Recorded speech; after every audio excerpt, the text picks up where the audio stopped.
sequence po ng ating program sapagkat ang ating mga reflection po ay gagawin na po natin mamaya sa ating mga breakout rooms, no po.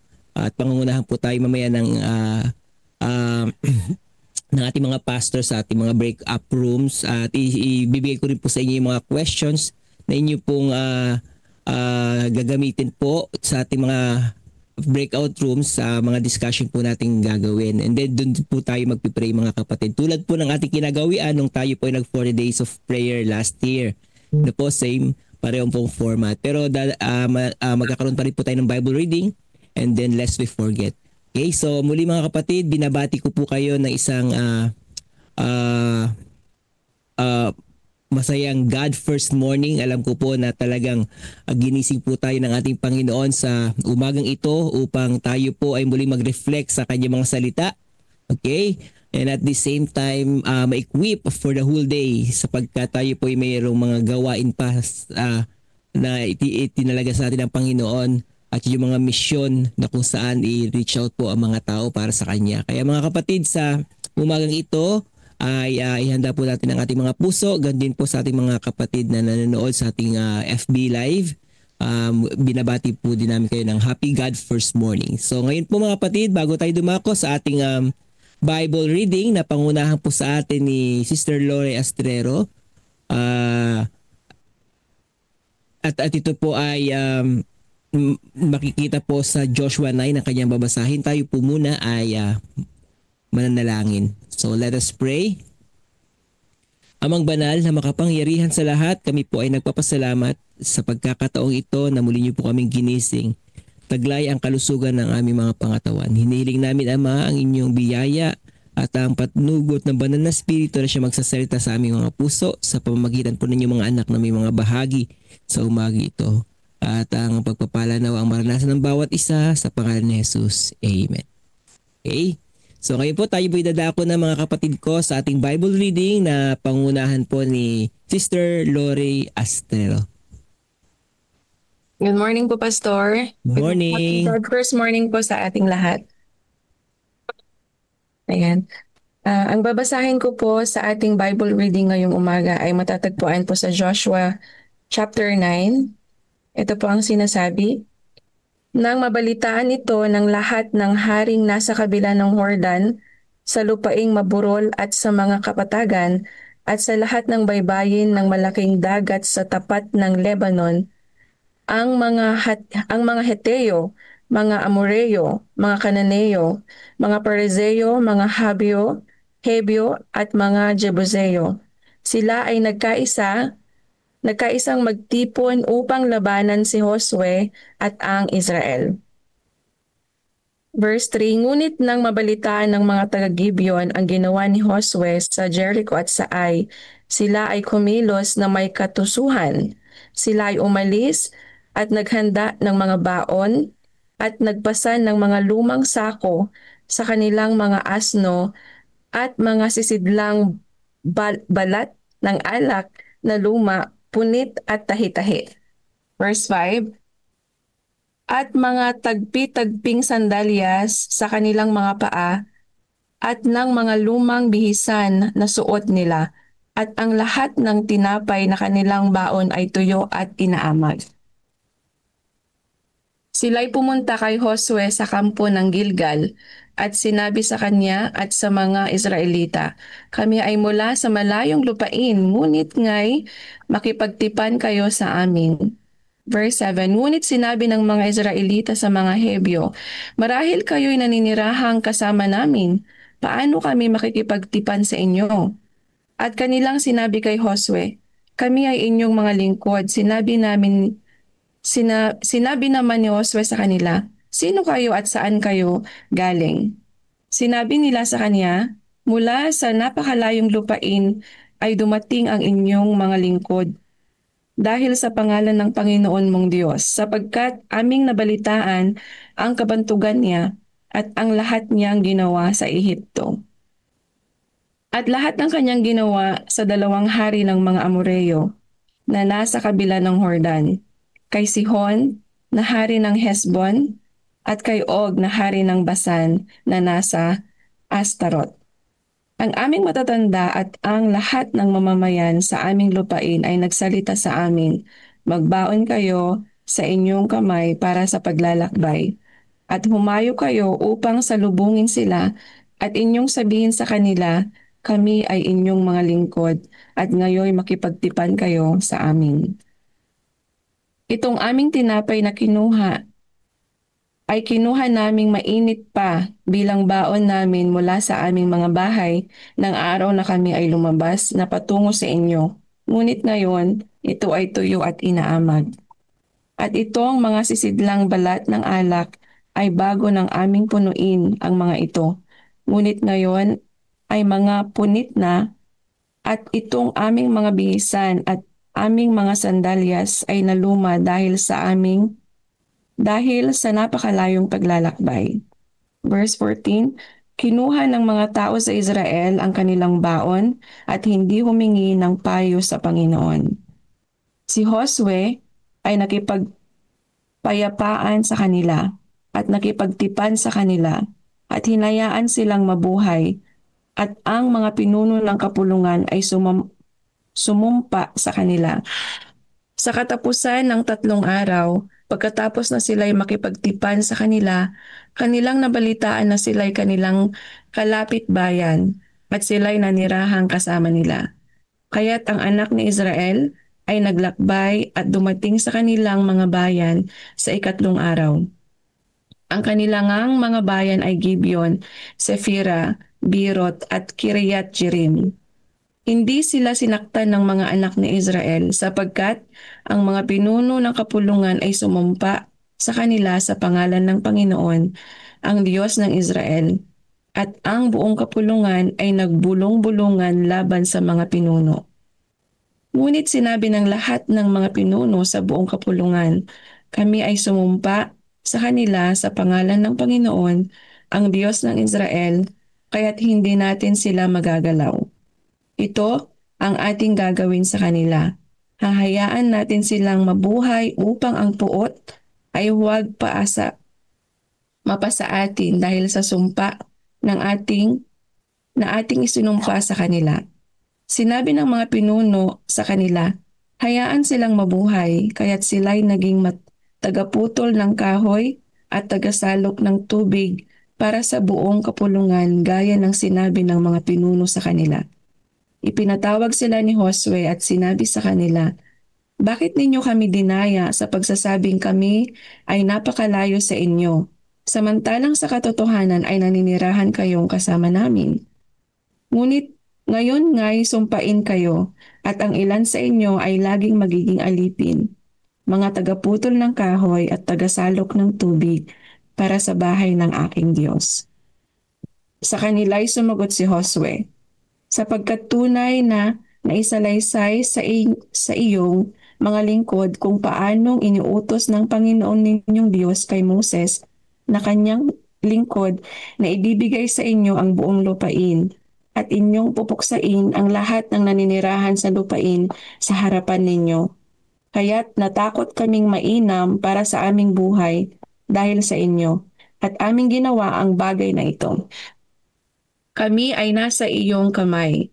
Kung ano ang inakala mong mabuti at matuwid na gawin sa amin ay gawin mo. Gayon ang ginawa niya sa kanila at kanyang iniligtas sila sa kamay ng mga anak ng Israel at sila'y hindi sila pinatay. Ngunit ng araw na iyon ay ginawa ni Josue na mga tagaputol ng kahoy at mga tagasalok ng tubig para sa kapulungan at dambana ng Panginoon sa dakong kanyang pipiliin hanggang sa araw na ito. Pastor, doon po nagtatapos ang Joshua chapter 9. Amen. Amen. Amen.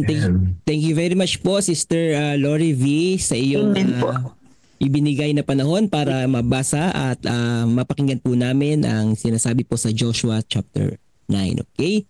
So ngayon po mga kapatid, samantalang tayo po ay nasa 40 days of prayer, muli ina-announce ko po na mamaya po ang ating mga reflection sa ating breakout room, ganun din po ang ating mga prayer request. Ano po? And then ang maging prayer focus po mamaya ay ang ating mission, ay rekindle the mission spirit in CLPM. So yung pong ipapanalangin po natin. Ayan, rekindle the mission spirit in CLPM. Yan po ang isama natin. Aside from iba pang mga prayer requests doon po sa ating breakout session po. Ang isa po yun sa ating ipapanalangin. Okay? So ngayon po mga kapatid, bago po tayo pumunta sa ating God First devotional, sa ating Lest We Forget devotional na ipagkakalob po ni Sister Jassy Sumawang. Nandito na po ba siya? Okay. Ay tayo po muna ay manonood po ng ating video po, yung ating history. So ipagkalob na po natin ang panahon para po doon sa video na yon.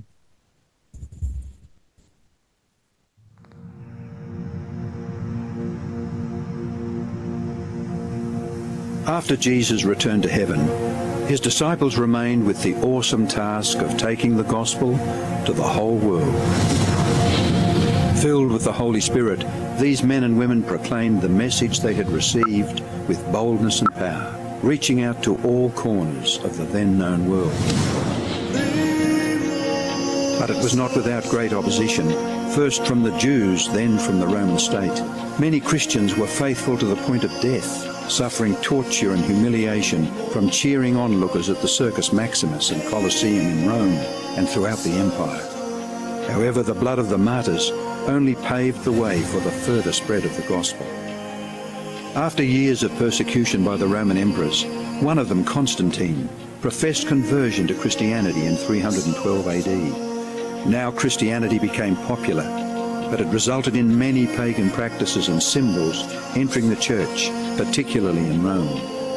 The Bishop of Rome assumed more and more power and authority and began to oppose and oppress all who recognized Jesus alone as the head of the church and who accepted the Bible alone as the supreme authority. To escape this increasing persecution, God's true people withdrew to the wilderness areas of Europe. In northern Italy, the Waldenses took refuge in the mountains. While many were slain, the light continued to shine in the darkness. God was still in control, and he began to raise up men like Wycliffe, Huss, Tyndale, Luther, Calvin and Zwingli to stand for his truth. They stood for the Bible alone, faith alone and Christ alone. In 1798, in fulfillment of Bible prophecy in the book of Daniel, the religious and political supremacy of the Roman Church was temporarily reduced when General Berthier removed Pope Pius VI from his throne. Consequently, in the decades that followed, there arose a great awakening of interest in the prophecies of Daniel, and many were convinced Jesus was soon to return. In the United States, the Baptist preacher William Miller was joined by hundreds of other preachers in their expectation of the return of Jesus in 1844. However, when Christ did not return in 1844, further Bible study led a small group to discover that Christ's ministry in the heavenly sanctuary was an explanation for their great disappointment. They discovered that the Bible taught that the seventh day was the Sabbath that Jesus had set aside for his people. Slowly they came to understand that their mission was to preach the three angels' messages of Revelation 14. Their goal as Seventh-day Adventists was to preach with power the everlasting gospel and to prepare the world for Christ's return. More than 160 years have now passed. Years that have brought 2 world wars, numerous military campaigns, financial depressions, the rise of atheism and secularism, as well as a booming world population, with natural disasters increasing in frequency and intensity. Today, the Church's mission and message is more relevant and urgent than ever in its history. Jesus is coming soon, and the world must be warned. Prepare to meet your God. Hey, thank you very much po sa ating napanood ngayon at hinilingan ko na po si Sister Jassy. Ayan, siyang maglilid po sa atin sa ating devotional sa umagang ito. Sister Jassy? Good morning po, Pastor. Good morning po. Good morning po, mga kapatid. Ito po ang ating pong Lest We Forget na may pamagat po na paglago sa edukasyon. At ang ating pong talatang babasahin ay Mababasa po sa 2 Timothy 3 verse 15 na ganito po ang sinasabi. Mula sa pagkabata ay iyong nalaman ang mga banal na kasulatan ay nakakapagturo sa iyo tungo sa kaligtasan sa pamamagitan ng pananampalataya kay Kristo Jesus. Maaari natin tawagin ang 1890s na dekada ng Adventistang edukasyon. Nagsimula ito sa muling revival sa Minneapolis noong 1888 at nagpatuloy hanggang sa simula ng reformasyon sa edukasyon sa Harbor Springs Convention noong 1891 na umaagos patungo sa eksperimento ng Avondale at sa kilusan ng paaralang elementarya. Ang dekada 1890 ay humubog sa edukasyon ng Adventismo sa natitirang panahon nito sa lupa. At hindi pa napag-uusapan ang paglago ng misyon noong 1890s na nagdala sa Adventismo at sa sistema ng edukasyon nito sa literal na bawat sulok ng mundo. Ni hindi pa natin nasusuri ang epekto ng modelo ng Avondale sa mga paaralan ng Adventista sa ibang bahagi ng mundo. Isang maliit na aspeto ng impluwensyang iyon ay ang paggawa ng Adventista ng edukasyon sa sekundarya at mas mataas na antas na edukasyon bilang isang pangunahing sistemang rural. Halimbawa, sina E.A. Sutherland at P.T. Megan ay naglipat ng Battle Creek College mula sa masikip nitong kampo patungo sa kagubatan ng Barren Springs, Michigan, kung saan ito naging Emmanuel Mission College noong 1901. Gayon din, ang mga direktor ng Hillsborough College ay lumipat ng institusyon noong unang bahagi ng ika-20 siglo sa tuktok ng Howell Mountain kung saan ito naging Pacific Union College. Hindi lamang ang mga institusyon ay nahiwalay mula sa mga problema ng lungsod bilang mga estudyante sa Pacific Union College noong unang bahagi ng 1960s. Pabiro naming sinabi na ang paaralan ay matatagpuan 10 milya mula sa pinakamalapit na kilalang kasalanan, kundi pareho silang tinayo sa daan-daang ektarya ng lupain. Ganito rin ang nangyari sa Adventistang edukasyon sa buong mundo. Ang mga alingaw mula sa Avondale ay hindi kailanman tumigil at nagkaroon ito ng isang kagiliw-giliw na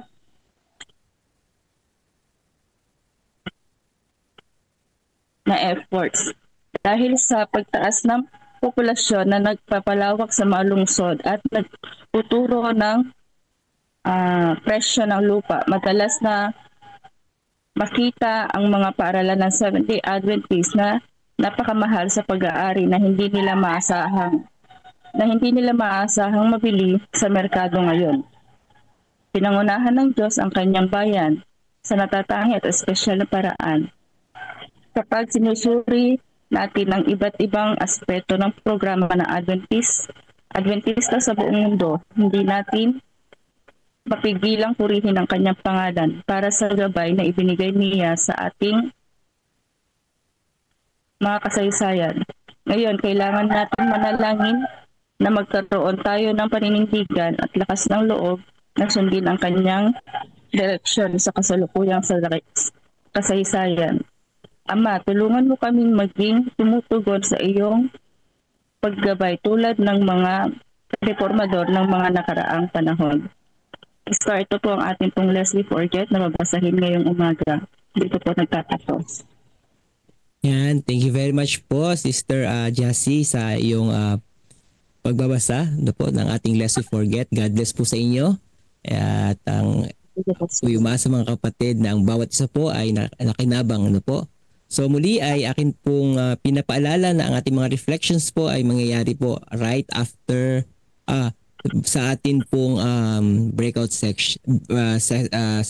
Okay?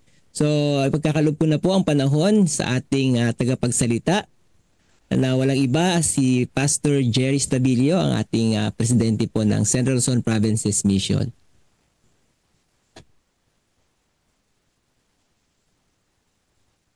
Okay. Gandang umaga po sa inyong lahat. Gandang umaga po, Pastor. Dali lang. Yan. Good morning, Pastor. Yan, good morning. Morning po, Pastor. God first morning po sa inyong lahat. Salamat po sa inyong pagdalo sa ating pong Zoom 40 Days of Prayer.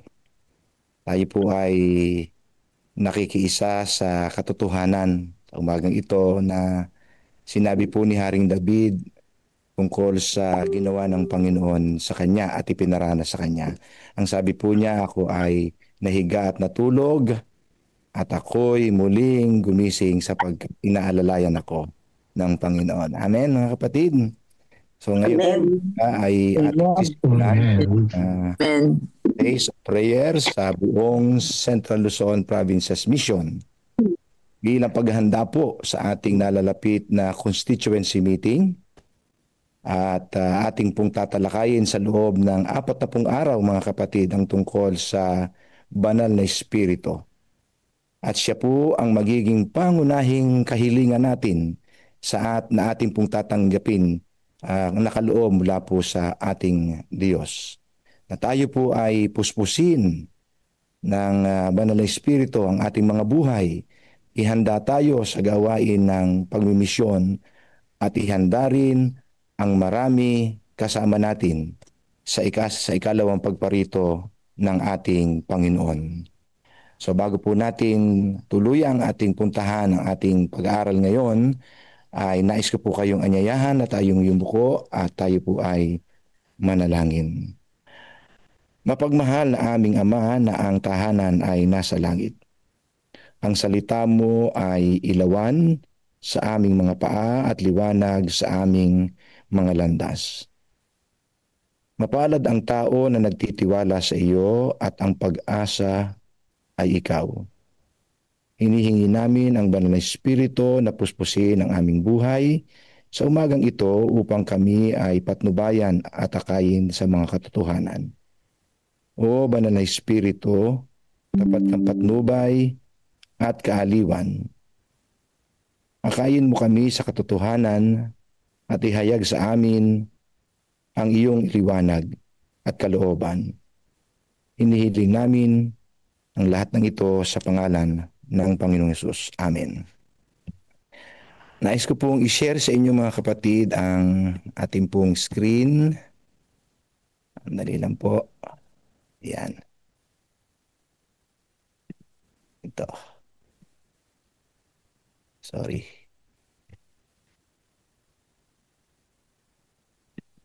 Nasaan na siya?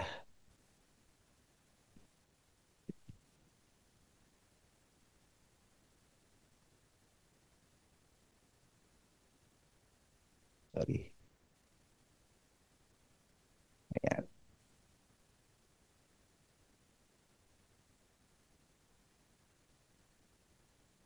So, ang ating pong pag-aaralan. Nakikita ba, Pastor Junel? Yes po, Pastor, kita po. Salamat.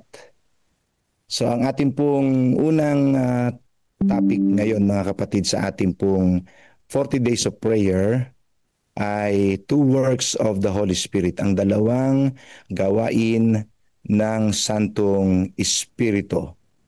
At ito po ay napakaganda na ating makita ang ginagawa ng Banal na Espiritu sa ating buhay sa gabay at pag-aaral ng banal na kasulatan.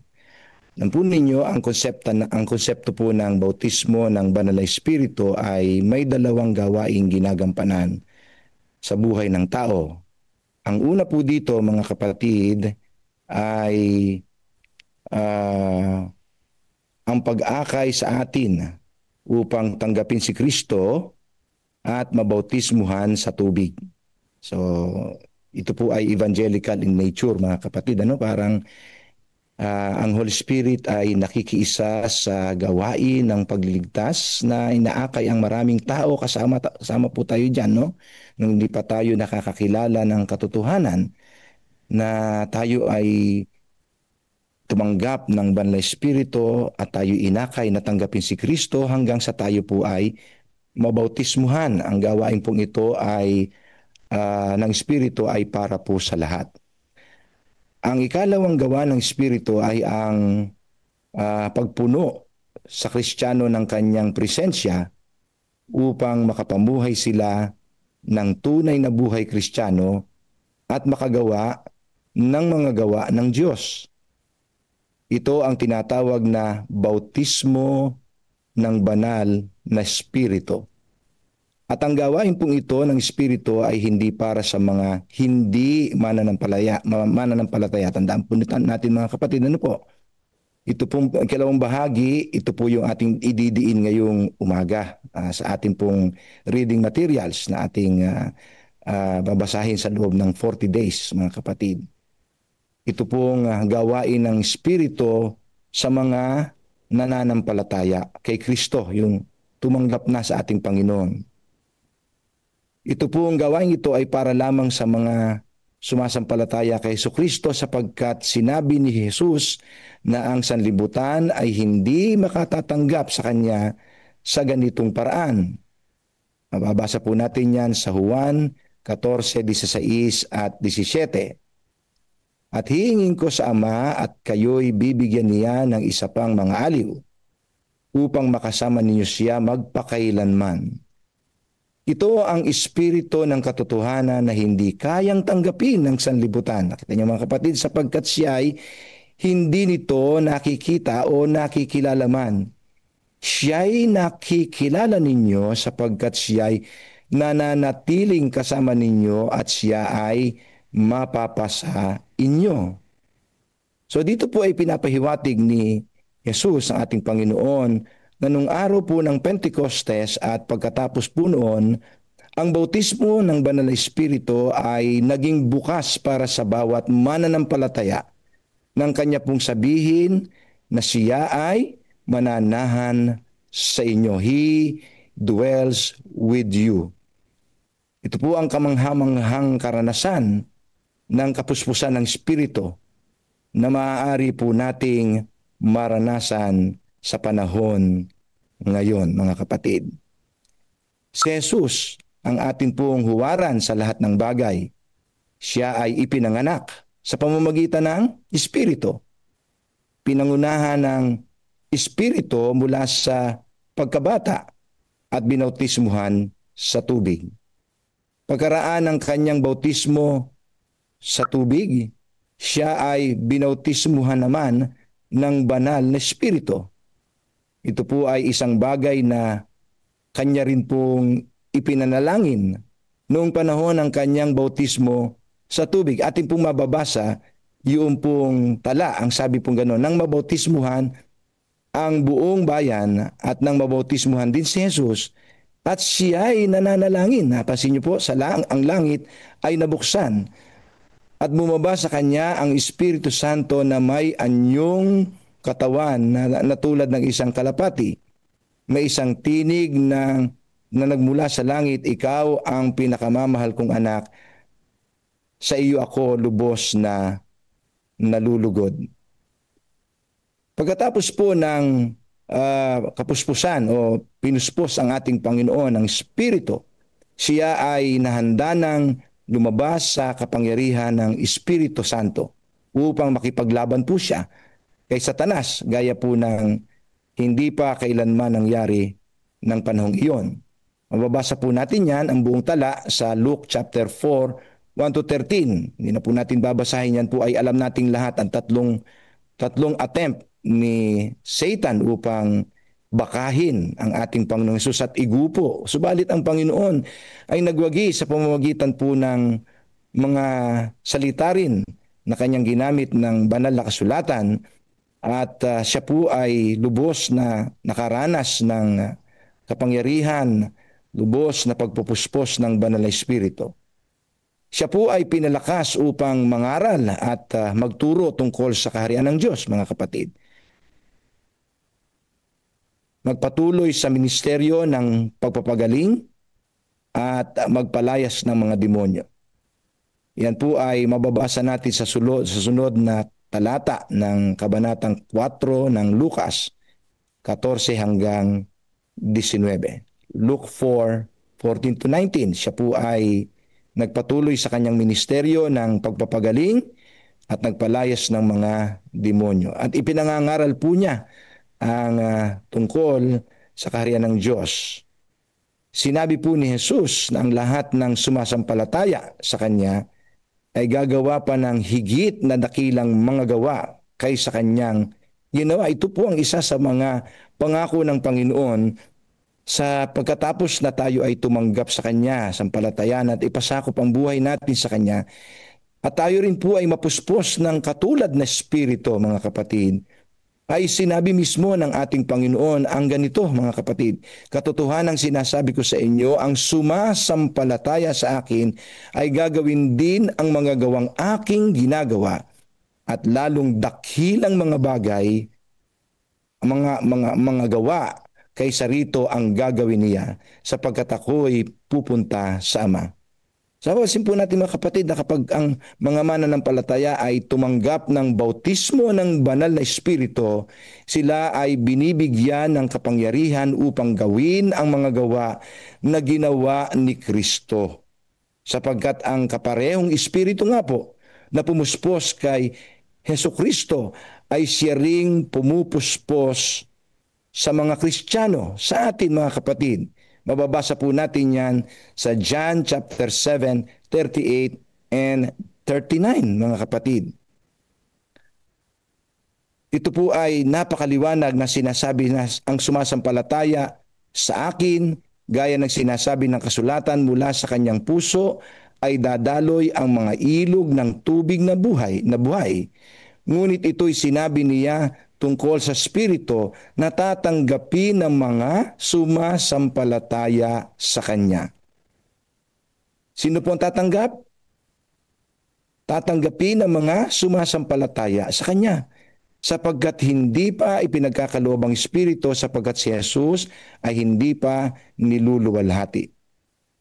Kaya nga mga kapatid, bago maranasan ang kapuspusan ng Espiritu, ang Diyos ay kasama ng mananampalataya sapagkat siya po ang tumatawag at gumagabay sa Kanya upang tanggapin si Kristo at mabautismuhan sa tubig. Gayunman, mga kapatid, hindi pa niya matatamo ang kapuspusan ng kapangyarihan ng Espiritu sa kanyang kalooban hanggang sa matanggap niya ang bautismo ng banal na Espiritu.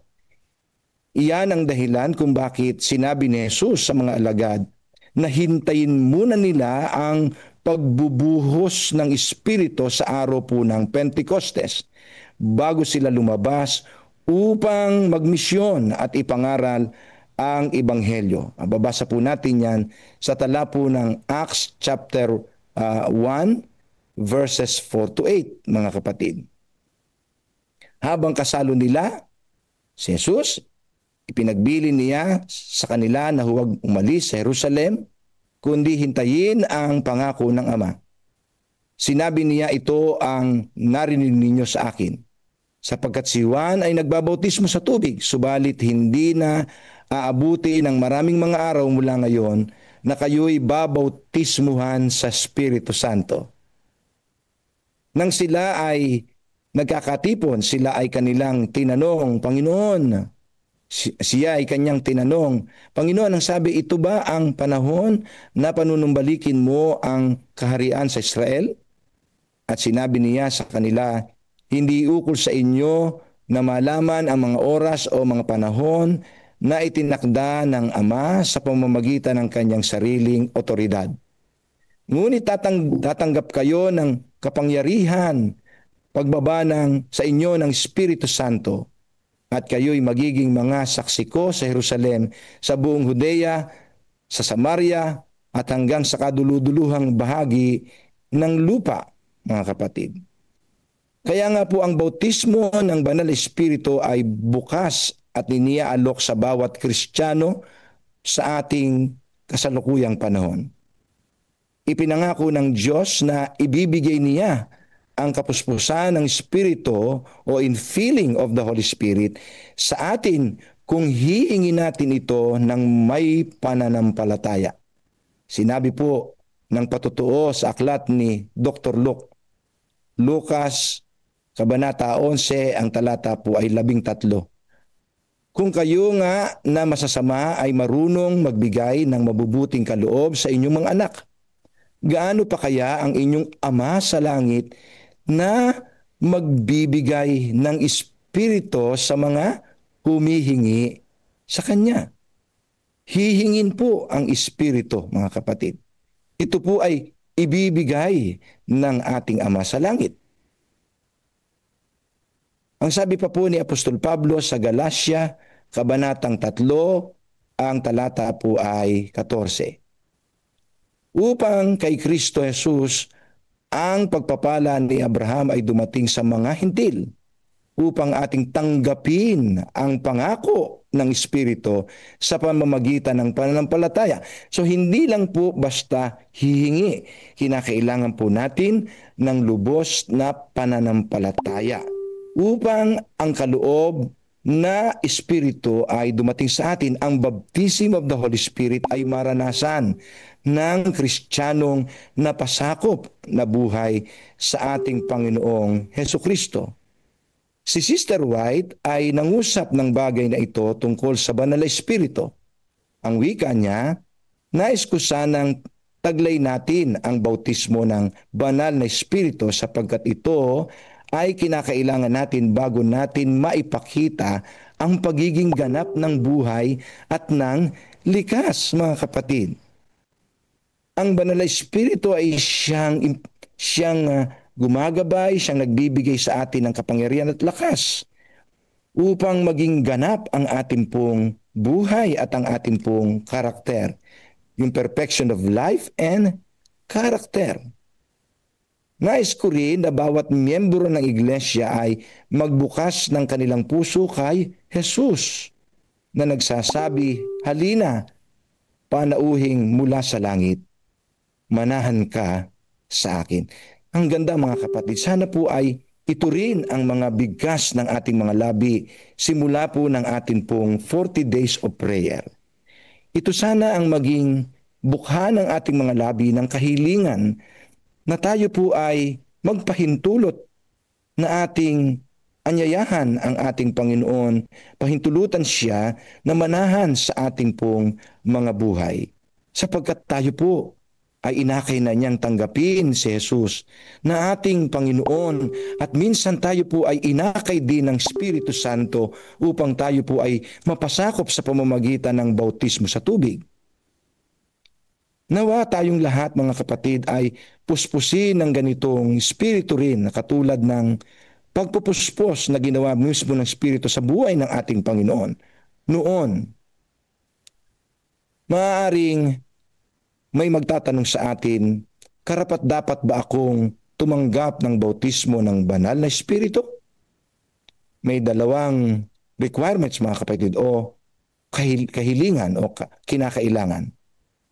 Mayroon pong dalawang kahilingan. Ang una ay tanggapin si Kristo bilang iyong tagapagligtas. At sana po ay ginagawa natin ito araw-araw. Hindi lang po ito minsanan. Araw-araw na pagtanggap kay Kristo bilang ating tagapagligtas. Ang ikalawa po ay ang magpasya na lubusang ialay ang iyong buhay sa Kanya. Yan po ay ang dalawang pangunahing kahilingan ng pagtanggap ng bautismo ng banal na Espiritu. Araw-araw na ating pong tanggapin ng may pananampalataya si Kristo bilang ating tagapagligtas at ating araw-araw na pagpasyahan na lubusan na po nating ialay ang ating buhay sa Kanya. Mga minamahal na mga kapatid, kung tinatanggap mo si Kristo at ninanais mong sundin siya sa lahat ng aspeto ng iyong buhay, ikaw ay karapat-dapat. At kung ito ang hangarin ng iyong puso at nais mong maranasan ang bautismo ng banal na Espiritu, inaanyayahan kitang manalangin ng ganitong panalangin. Samahan niyo po akong basahin ang panalangin ito na sana po ay itong panalangin ito ang laman ng ating panalangin sa ating buhay ngayon at sa darating na mga araw. Ama, nagpapasalamat ako sa iyo sa pag-akay mo sa akin upang tanggapin si Hesukristo bilang aking tagapagligtas. Nagsusumamo ako na patawarin mo ako sa lahat ng aking mga kasalanan. Nais kong ialay ng lubos na 100% ang aking buhay kay Jesus. Nagpapasalamat ako sa iyong pangako na pupunuin mo ako ng espiritu o ng iyong espiritu. At ngayon ay inaangkin ko ang pangako ng bautismo ng Banal na Espiritu sa aking buhay. Ama, puspusin mo ako ng iyong espiritu at ipakita sa akin ang bawat bunga ng espiritu. Idinadalangin ko na punuin mo ako ng presensya ni Jesus upang ang kanyang likas ay lubos na mahayag sa pamamagitan ko. Inaangkin ko ang iyong pangako na ako'y iyong bibigyan ng kapangyarihan sa pamamagitan ng iyong espiritu upang maglingkod sa iyo ayon sa pagtawag mo sa ministeryo para kay Jesus. Sa pangalan ni Jesus. Amen. Amen.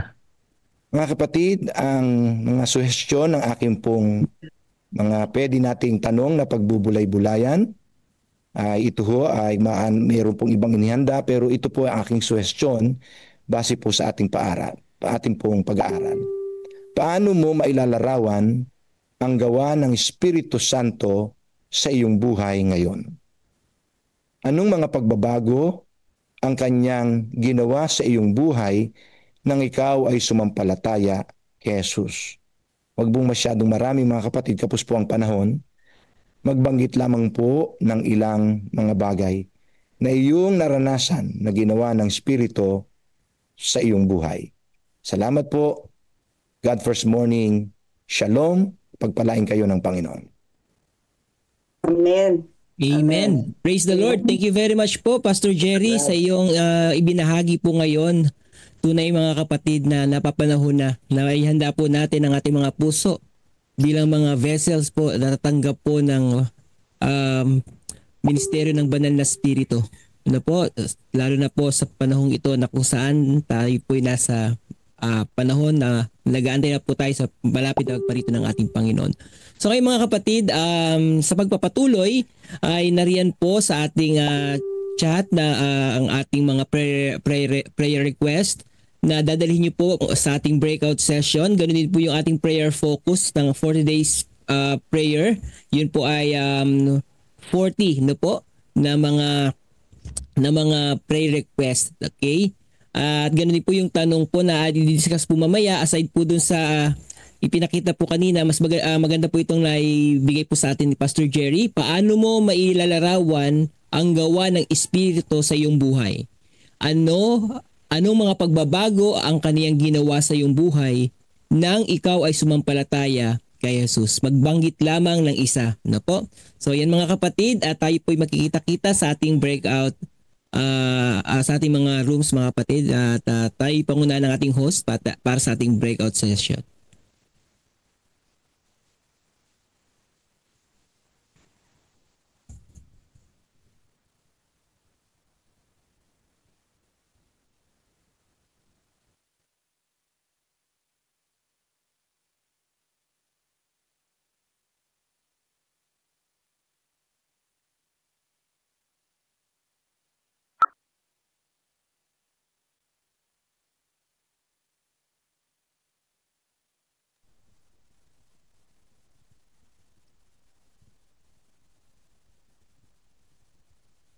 Antayin po na. Pastor Raylord, natanggap mo yun.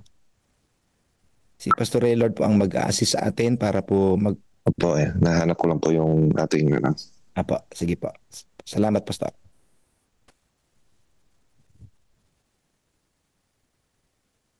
Hintayin lang po natin yung mga rooms natin, mga kapatid. Na-assign lang po.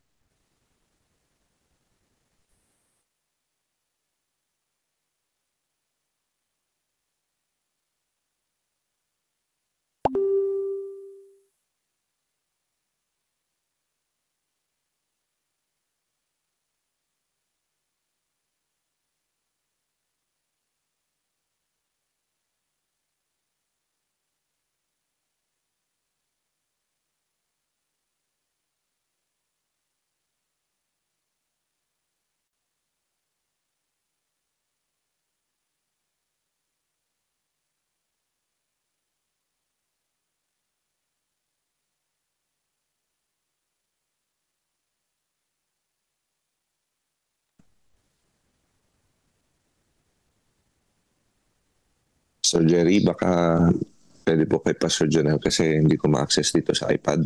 Saglit. Makita yung breakout rooms. Inilipat ko sa iyo yung host, Pastor. Okay. Oo, nailipat ko na sa iyo no? Ay, teka po, iyan ako. Ikaw na maglipat kay Pastor Jonel.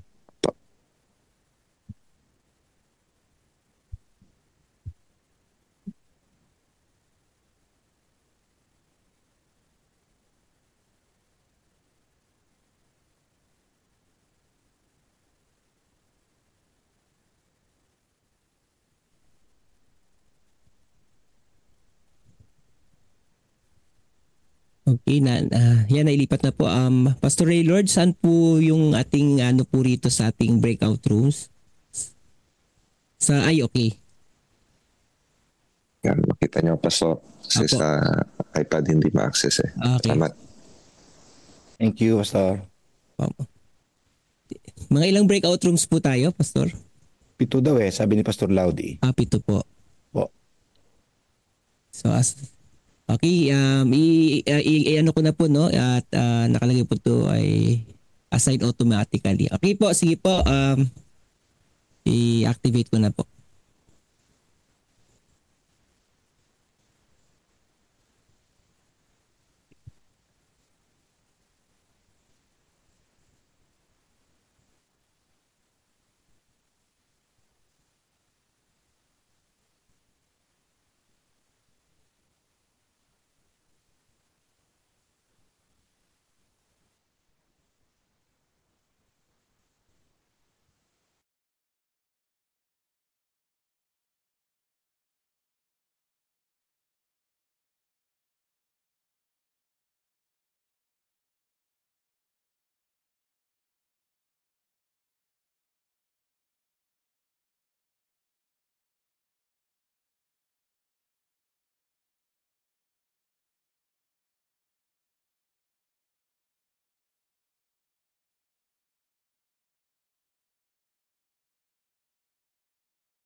Good morning po.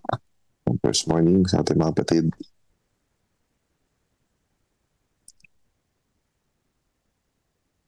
Good morning po. Morning po. Meron po bang gusto mag-share, mag-reflection sa ating mga binahagi kanina ni Pastor Jerry? Meron po tayong 2 reflection questions.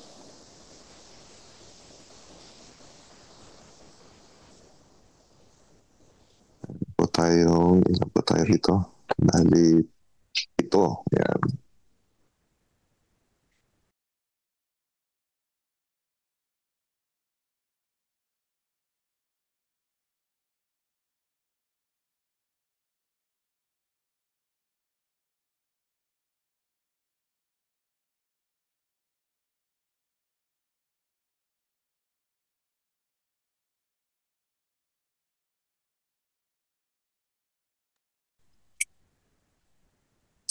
Okay. Meron pong gusto magbahagi sa ating po reflection. Pasensya na ko kayo, madilim dito sa ating lugar.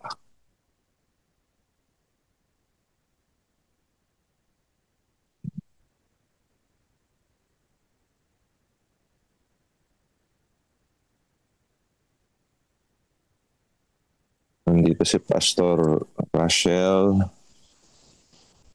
Sister Lynn Kitangon, si Ma'am Mary Craig, Sister Jassy, Ma'am Josie, Sister Lurivi, and Brother Melvin.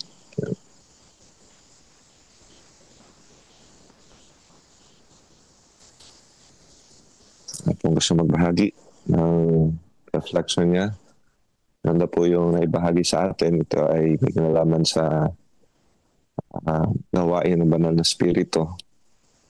Sa akin ho, pagka minsan ang ating pananaw sa o pagkaunawa sa banal na spirito ay parang ang gawain ng banal na spirito ay parang vague concept, ano. Ang lagi natin binabanggit at nanalangin tayo, sinasama natin sa panalangin, pero ano nga ba gumagawa, ano ang gawain ng banal na spirito sa atin? Ang pinaka sa akin po personally vivid at saka pinaka-concrete na manifestation ng work ng Holy Spirit sa buhay ko personally ay yung pagkakaloob nila ng spiritual gifts at ganoon din yung pagbubunga ng gawain niya sa aking buhay, yung fruit of the Spirit. Ano? So, hindi po vague concept, parang konsepto lang ang gawain ng banal na spirito, kundi ito po ay konkreto na pwede ho natin makita sa ating mga buhay. So yan ho sa akin personally ang manifestation ng work ng Holy Spirit. Meron pa ho ba gusto magbahagi ng kanyang reflection o sa atin ho napakinggan? Anyone?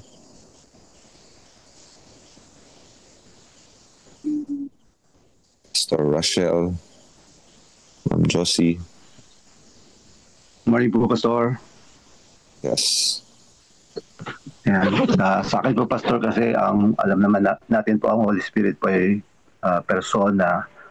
So, yung pakikipag-ugnay po niya sa atin ay gayon na lamang na tayo ay tinutulungan niyang ma-develop yung ating karakter, pagbabago, para maging ano po tayo sa gawain. Kung paano yun nung panahon ng mga apostol, sila ay nabuhusan ng Espiritu, naging mabisa at makapangyarihan po yung kanilang paggawa kasi nasa kanila yung Holy Spirit.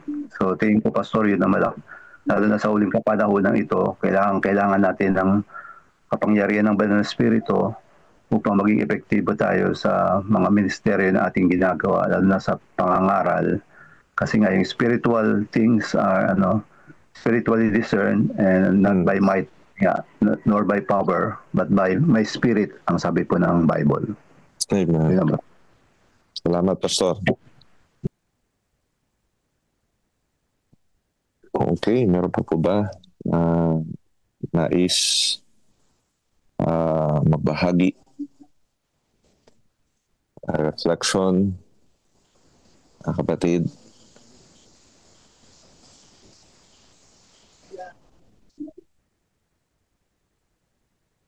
Anyone? Hello, Pastor. Ayan, sige po. Sister Birdie. Apo. Good morning po sa lahat. Nais ko lang pong i-share, Pastor, na yung sinabi po ni Pastor kanina na nag-discuss, hinihingi po pala yung Holy Spirit. Yung parang na-remind ako na parang nung time po ng Pentecost, Pastor, di ba nag-pray po sila nag-pray, tapos dumating yung Holy Spirit na parang apoy, na parang dila ng apoy sa kanilang mga ulo. So parang ngayong huling panahon, kailangan talaga na magkaroon tayo ng earnest prayer. Hingin talaga natin sa Panginoon na yung Holy Spirit talaga yung mag-guide sa atin. Kasi siya yung mag-guide sa atin, siya yung magpapakita sa atin na tayo po ay nagkasala. Tapos yung pinaka na po ako, siya po yung nagbibigay ng kapangyarihan sa atin na gawin po mag-witness. Mag-share ng salita ng Panginoon. Kasi kung sa sarili lang po natin, parang minsan nakakahiya mag-share. Pero pag iisipin po natin na hiningi natin yung kapangyarihan na yon para gawin po yung kagustuhan ng Panginoon. So, wala po tayong kakatakutan. So, yun po yung reflection ko, Pastor, na sa ating araw-araw na paglakad sa mundong ito, lalo na po ngayon na nakikita na po natin yung mga signs of the time. Kung gaano po tayo ka-earnest noon na hingiin po yung Holy Spirit na manatili sa atin, mas lalo pa ngayon na marami pong gawain yung naghihintay sa atin na makipag-participate po tayo. So yun po Pastor yung akin pong may share. Salamat po. Amen. Thank you, Pastor Larry. Meron pa po ba, mga kapatid? Ano po yung kanyang binahagi, Pastor Larry, yung ang banal na spirito ay ating hinihiling. Pagamat siya ay bahagi ng kadyusan, no? Siya yung ang Diyos in the Holy Spirit, mga kapatid, ay siya yung nag-i-empower sa atin, nagpapalakas, nagbibigay ng mga kaloob, nagbabago ng ating mga buhay, at nagdudulot sa atin ng lakas para maging kabahagi ng kanya pong gawain at ng iba't ibang ministeryo. Kagaya po nung nangyari sa panahon ng mga apostol. Pero po ba, nais magbahagi na nasa ating grupo? Ngayon po ay 11 na tayo dito sa room number 1.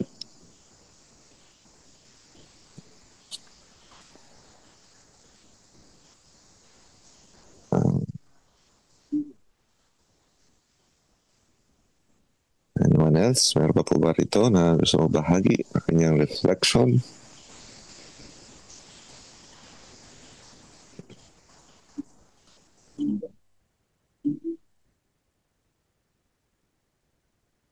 Ito po, mga kapatid.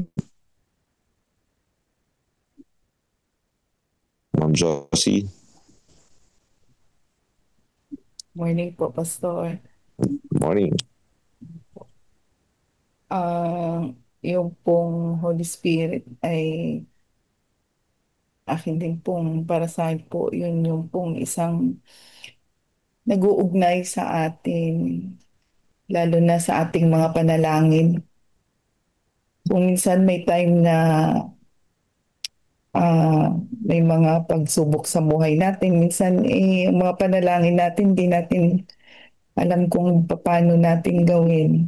So siya po ang tumutulong kung paano na manalangin tayo at mas lalo na hindi natin alam yung ating mga gagawin sa ating buhay. Sabi nga po sa Romans 8:26, sapagkat hindi natin alam kung paano manalangin ng wasto. Ngunit ang Espiritu mismo ang namamagitan para sa atin sa mga daing na hindi maipahayag. So, yun po pala, lalo na pag sa personal natin na panalangin, Pastor, mas lalo tayong nagkakaroon ng malalim na ugnayan sa ating Panginoon. So, yun ang Holy Spirit ang uudyok sa atin, nagbibigay na alang daan para sa ating mga panalangin, sa ating makarating sa ating Panginoon. Yun din po yung panalangin natin, yung Holy Spirit sa panalangin natin, yung isa din po siya na bilang isang mananampalataya, nagbubunga sa atin yung banal na espiritu. Kung nandito sa atin ay mas lalo po tayong nagkaroon ng pag-ibig, yun nga yung pong Galatians 5:22-23. Kita po natin yung kagandahang loob at kabutihan ng ating Panginoon sa atin. Yun po, Pastor.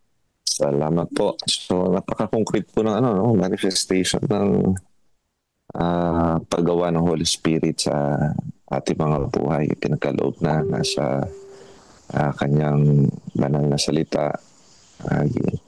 Pinagkaloob kung paano ito marireveal sa atin, paano ito gagawa, mag-workout sa ating mga buhay, at kung paano ito magbubunga, at kung paano ito magkakaloob ng kalakasan at empowerment sa atin. So ito hong series na ating pag-aaral ay may kinalaman ho talaga sa work ng Holy Spirit. Bukas po ay ating tutunghayan yung continuation po niyan. So maraming salamat, Ma'am Jo. Meron pa po ba bago tayo tumungo sa ating pong pananalangin?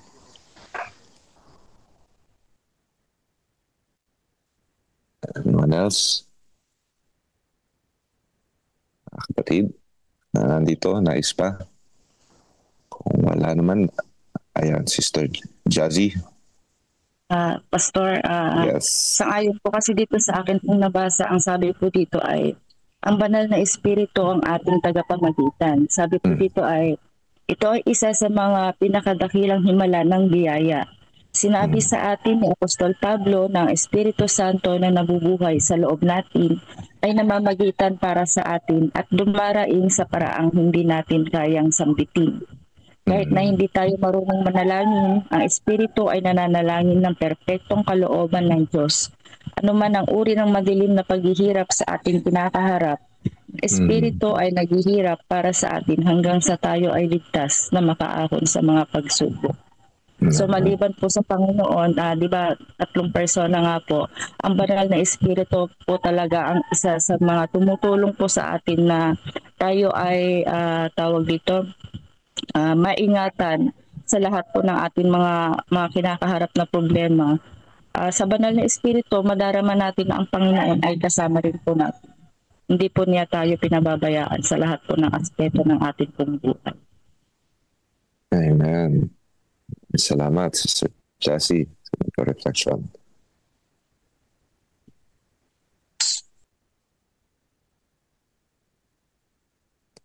Ito po ba?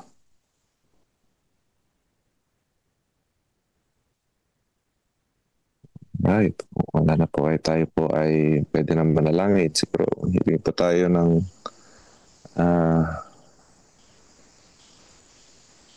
dalawa na pwede manguna po sa atin. Pananalangin niyon. Pastor Rachel, pwede ba kayo? Yes, Pastor. Ayan, no. Tapos aking tatapusin. Meron ka ba access doon sa Hindi ko nakopya yung listahan ng mga prayer requests. Pero ang ating pong prayer focus, para sa araw po na ito, ay yung pag-rekindle ng mission spirit dito sa ating teritoryo sa CLPM. Dadalangin ho natin na makita muli sa ating pong mga iglesia, sa ating mga distrito, mga area, ating mga kapatid, sa ating pong mga manggagawa at mga leader ng lokal na iglesia, ang pakikisangkot sa gawain ng Panginoon. At diyan po talaga natin kakailanganin ang kapangyarihan at pag-udyok ng banal na espiritu. Ang pagkilos sa atin para magkisangkot sa kanyang mission. So, Pastor Rachel, pwede bang meron ka ba access dun sa ating prayer request? Wala, Pastor. Baka pag binak ko baka lumabas ako. Hindi ko sure. Baka nag-leave ka. O nga ako rin eh. Yun din na-realize ko. Opo, Pastor. Pag lumabas tayo, natin nakuha. Yun pala ang ating isasuggest. Dapat ay baka mag-breakout makopya natin. Okay. Alright. Yes, siguro baka meron po tayo mga prayer request dito, mga kapatid. Kayo na mga nandito po sa ating grupo. Kayo ay may mga personal prayer request ay pwede ho natin isama. Ano tayo manalangin? Meron po ba kayong gustong isama sa ating panalangin?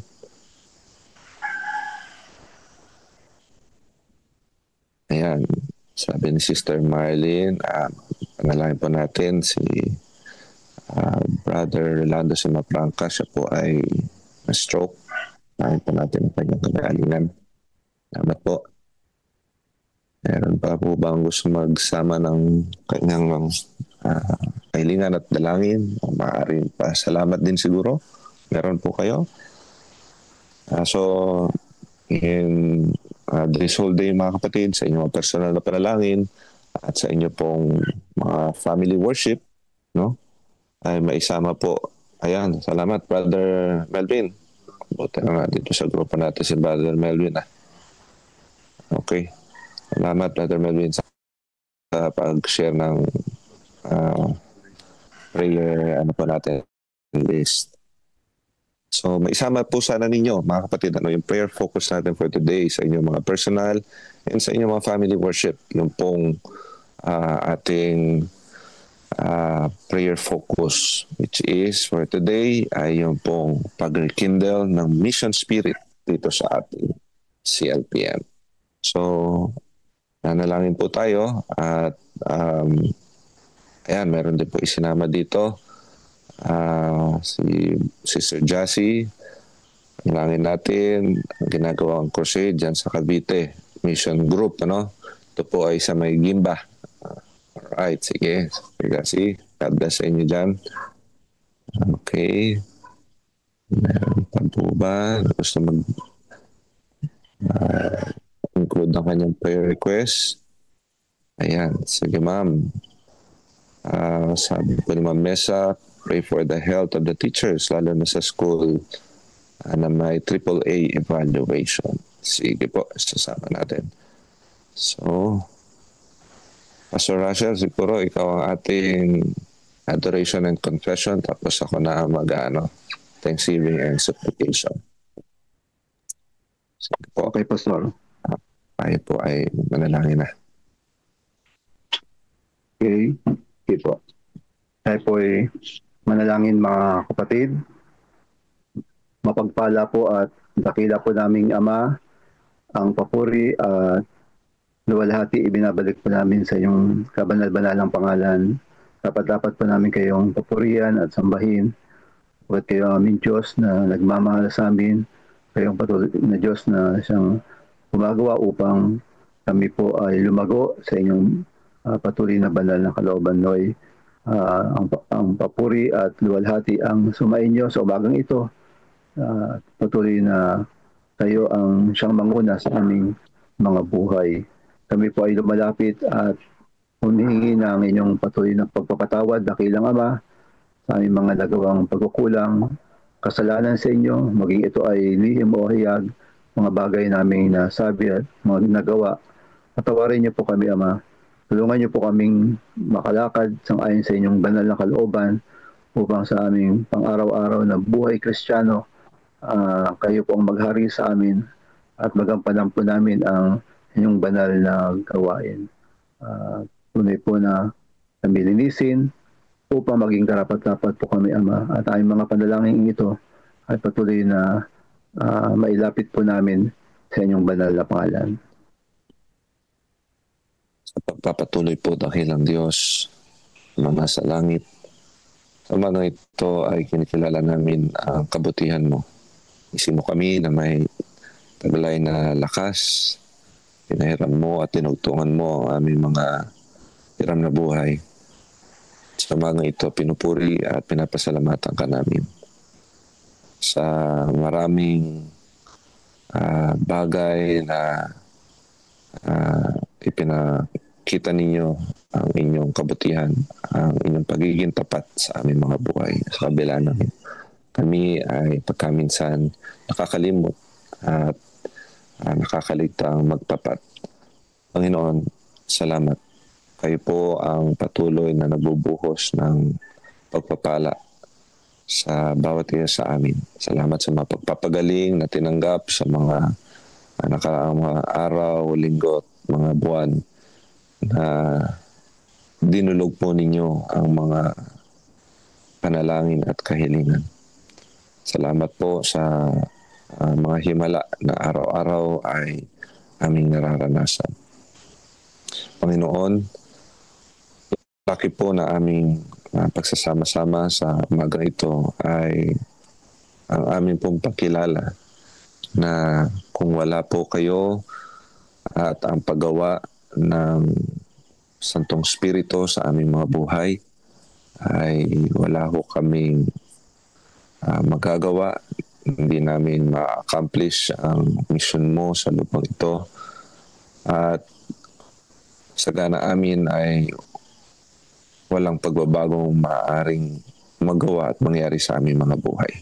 Salamat na lamang dahil ang ministeryo ng Banal na Espiritu sa aming buhay patuloy na kumikilos. At sa umagang ito, pinaalala mo ang kahalagahan, Panginoon, na ginagampan ng gawain ng Banal na Espiritu sa aming mga buhay. Panginoon Diyos, amin pong inalapit sa inyo ang mga pangalan na amin pong nailista sa mga commitment cards na naging kabahagi ng aming mga palagiang pananalangin upang kayo po ang kumilos sa pamamagitan ng Banal na Espiritu sa kanilang mga buhay na patuloy po namin inaakay patungo sa inyo pong paanan.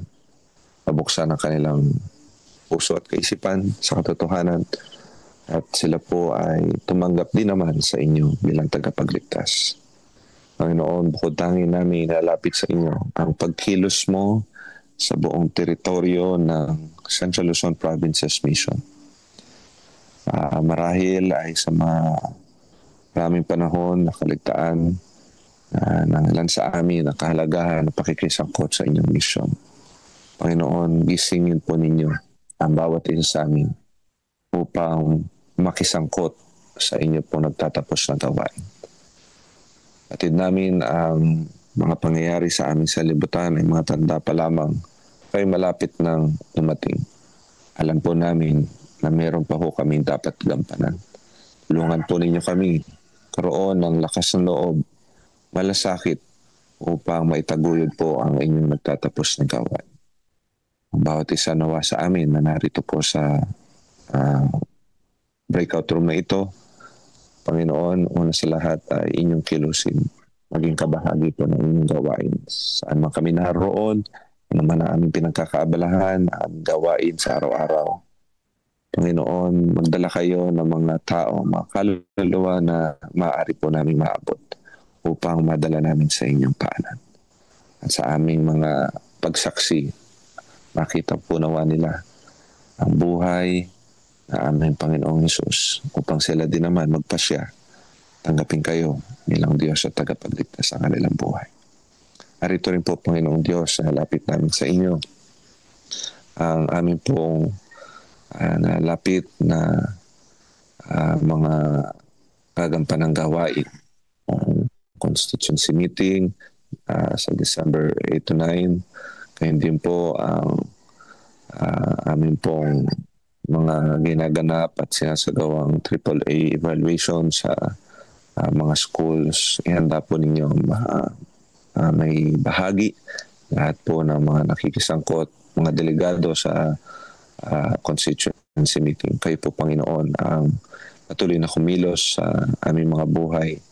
Gampanan lamang namin ang aming po mga bahagi sa ayon sa inyong kalooban.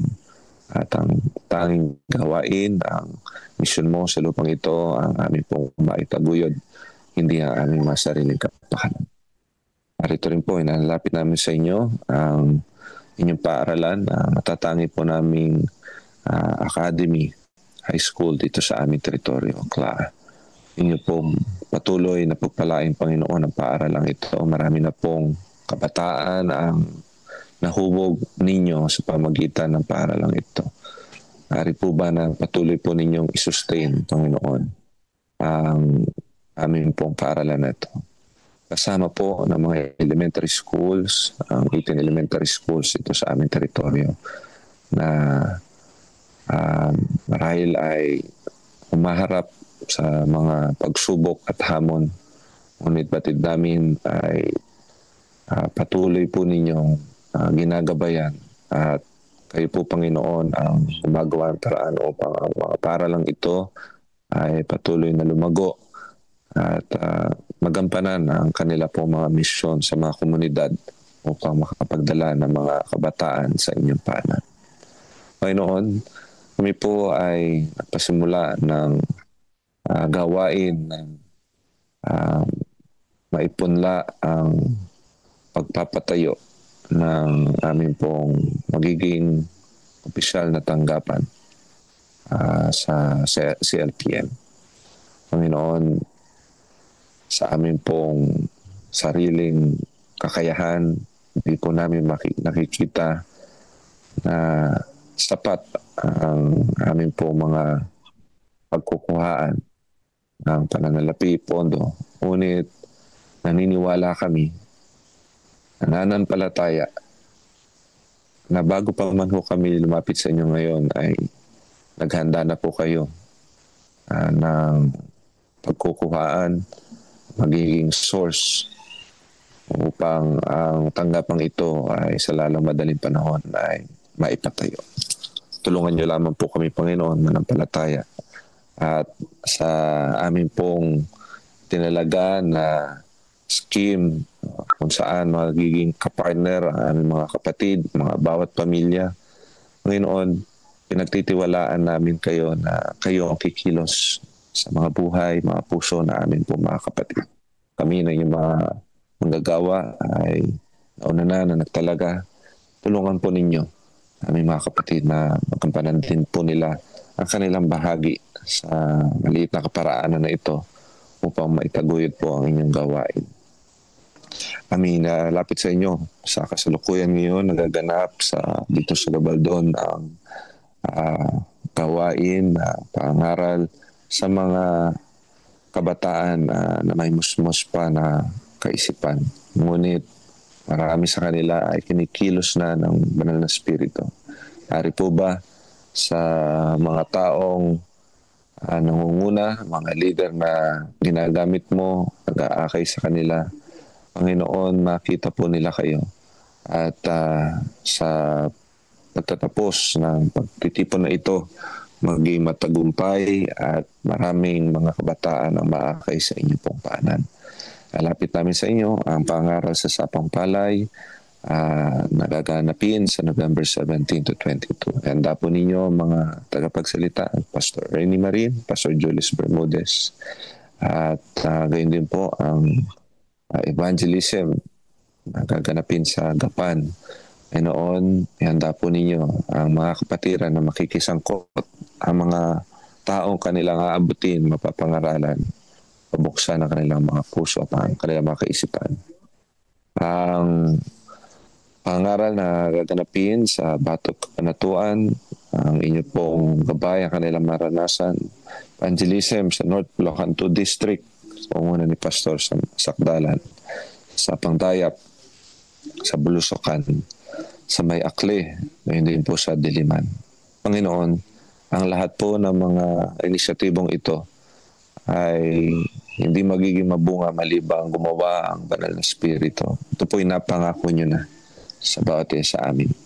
Kung pa man kami mangaral, ay kinikilos na po ninyo ang mga tao. Tulungan niyo lang po kami na magampanan ang bahagi namin. Alam namin, hindi kayo magmamaliw, hindi po mawala ang inyong presensya, kikilos sa mga buhay ng mga tao. Ngunit meron ho kaming kailangan gampanan na bahagi. Ito ay ang may bahagi ang aming mga buhay sa iba, maging saksi mo kami sa mga taong aming naabutin. Hindi namin nalalapit sa inyo ang nalalapit po na Finding Hope initiative ng aming pong division, kung saan ay ang bawat care group, bawat tahanan, bawat iglesia ay magiging hope center na magiging daluyan ng inyo pong katotohanan, maghahatid ng mabuting mensahe sa aming pong mga nasasakupan.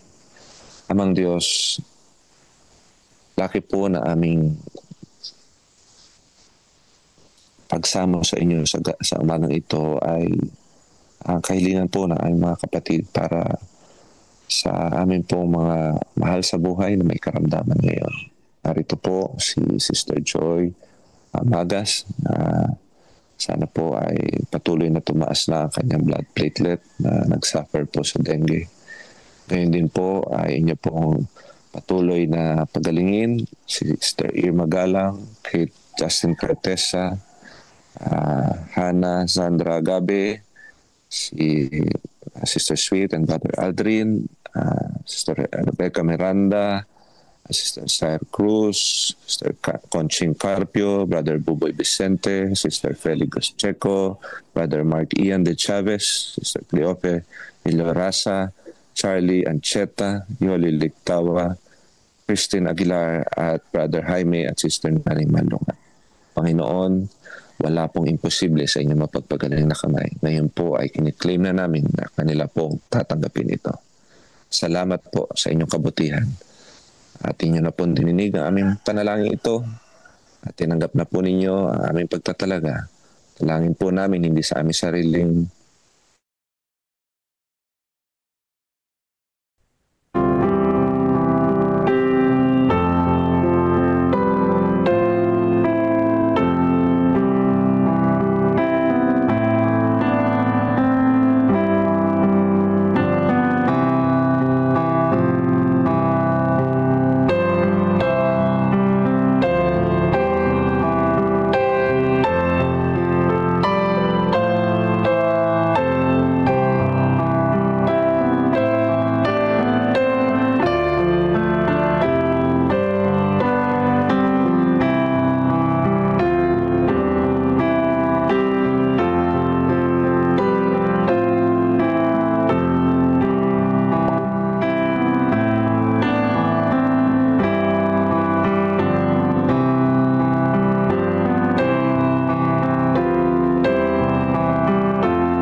Okay. Ayan, so tayo po dadako na sa ating closing song, no po. And then ipagkaloob po sa atin ni Pastor Jerry ang closing prayer. And then standby po for the announcement po after the prayer. So, hindi pa kami tapos mag-pray doon sa room 5.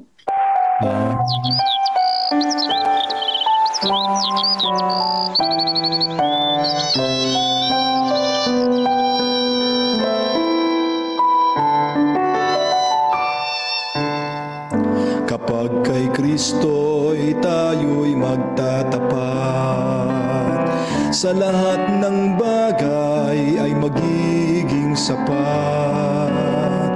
Sa bawat oras namang patnubay, tiyak na kakamtin walang hanggang buhay. Ang Diyos ay nangako sa mga taong tapat, sa lahat ng bagay ay magiging sapat. Atin siyang purihin sa lahat ng oras, awit ng pagluwalhati ating itaas.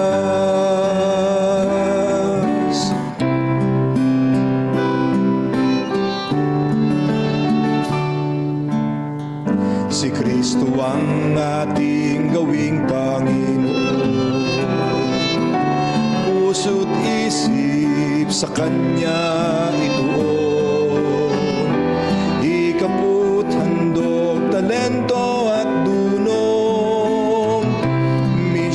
sa gawain ng ito'y sumulong.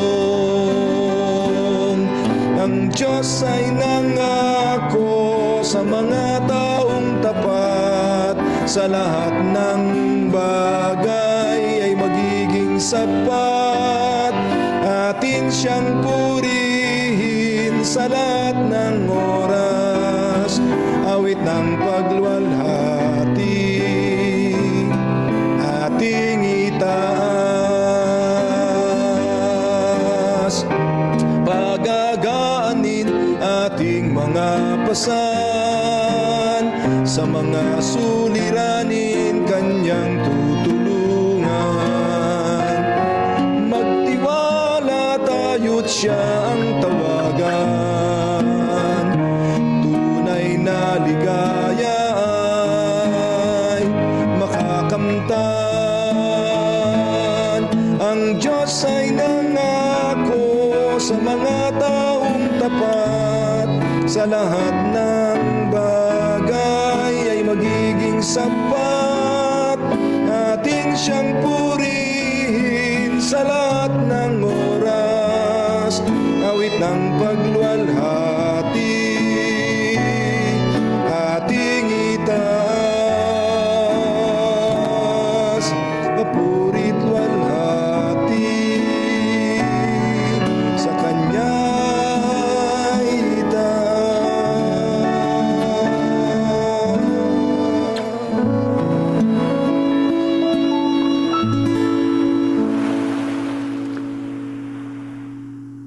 Tayo po'y manalangin.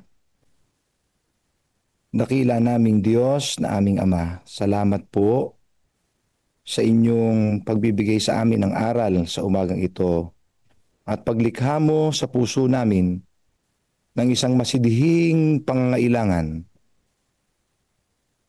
na kami po ay tahanan, puspusin sa aming buhay ng Espiritu Santo na iyong kaloob.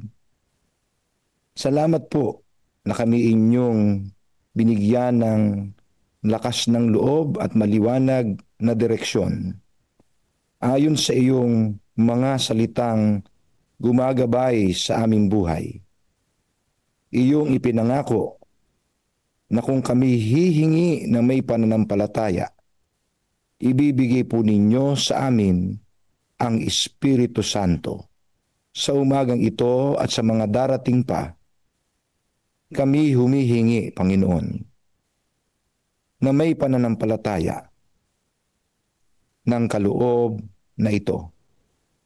Akayin kami sa buhay ng pagbabago na makita sa amin ang buhay ng aming Panginoong Hesus. Sa aming pananalita, mga kilos, pag-iisip, at maging sa aming mga gawain ng pagmimisyon, iparanas sa amin ang iyong kapangyarihan. Lagyan mo kaming palagi ng pananabik na sa araw-araw ay kami hanapin namin kayo at kami ay makakasumpong ng liwanag buhat sa inyo.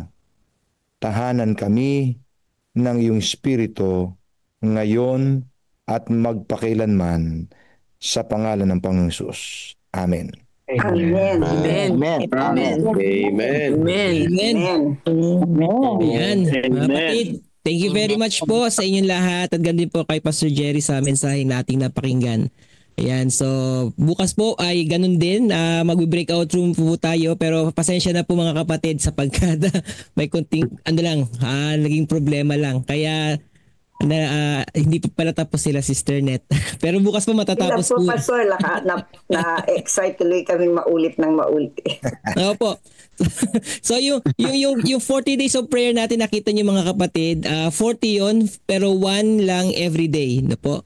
Yun ang ating gagawin po. So may 39 na lang po tayo na ipapanalangin na natitira. Thank you po. Pastor Jerry, ang sarap nung usapan kasi Talagang ganun na. Okay. Ganito, Pastor Junel, meron po ako isang suggest para... sige po. Hindi ko alam kung susunod na mga host na napapakinggan tayo. namimiss natin yung part ng masarap kasi yung nag-express tayo ng pasasalamat. Opo. Kaya lang po, ay siyempre dulot po nung ating limitasyon sa ating platform. Ini-encourage ko sana na pagpasok nyo po kagad sa ating platform. Alam ko marami kayong ekspresyon ng pasasalamat. Isulat po ninyo, i-text po ninyo, i-type ninyo sa chat box yung mga Thanksgiving ninyo sa Panginoon kasi masarap po yun, i-express natin yung ating pong Thanksgiving sa Panginoon. Hindi man po natin mabanggit lahat sa panalangin, siguro yung ating pong Thanksgiving part ng ating Acts pattern ay magsambit po doon ng ilan yung ating pong scheduled na mga taong magpe-pray. Kasi gustong-gusto po ng Panginoon yun palagi. Alam ko, natitiyak ko na kapag tayo ay nagbibigkas ng mga pasasalamat at pagtitiwala sa Kanya, ay nakangiti sa atin ng Diyos, mga kapatid. Amen. Amen. Ang haba pa ng Walking lang ako. Amen. Walking lang po. Bukas na lang po yung mga further instruction, Pastor Jonel, ano? Opo. Bago siguro magsimula ay bigyan muna na. Ay, nakita ko tulog ka pa kanina. Yes, Pastor, opo. Ako pa naman po ulit bukas, Pastor, kaya at least alam ko na yung mga i-announce natin. Okay, mga kapatid, muli, nagpapasalamat po kami at please share the link at i-share nyo rin po sa inyong mga Facebook ang ating 40 Days of Prayer para marami po makarinig at makinabang po sa ating mga topic na dinidiscuss. So, God bless you all mga kapatid. Mag-iingat po kayo sa maghapon. Happy Dead First Monday. Thank you po, Pastor. Thank you. Pastor Jerry. Thank you, Brother Edmond. Thank you. Thank you po. Thank you, Brother Edmond. Jerry, I love you, friend. Love you, friend. Brother Frank, mukhang naglakad ka na. Wala palang chance. Benediction. Amen. So yan po ang ating first day ng 40 Days of Prayer. Bukas po ulit mga kapatid. Balik po tayo. God bless po sa atin lahat.